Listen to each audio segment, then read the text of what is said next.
Isinalaysay ni Jesus kung ano ang kahulugan ng talinghaga na iyon. Ang binhi ay ang salita ng Diyos.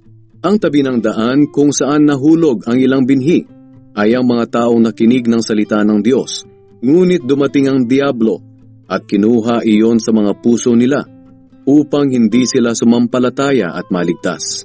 Ang mabatong lugar kung saan nahulog ang ibang binhi ay ang mga taong nakinig ng salita ng Diyos at masaya itong tinanggap.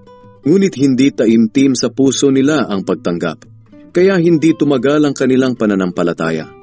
Pagdating ng mga pagsubok ay agad silang tumatalikod sa kanilang pananampalataya. Ang lupang may matitinik na damo kung saan nahulog ang iba pang binhi ay ang mga taong nakinig ng salita ng Diyos. Ngunit sa katagalan, nadaig sila ng mga alalahanin sa buhay, kayamanan at kalayawan sa mundong ito. Kaya hindi sila lumago at hindi namunga.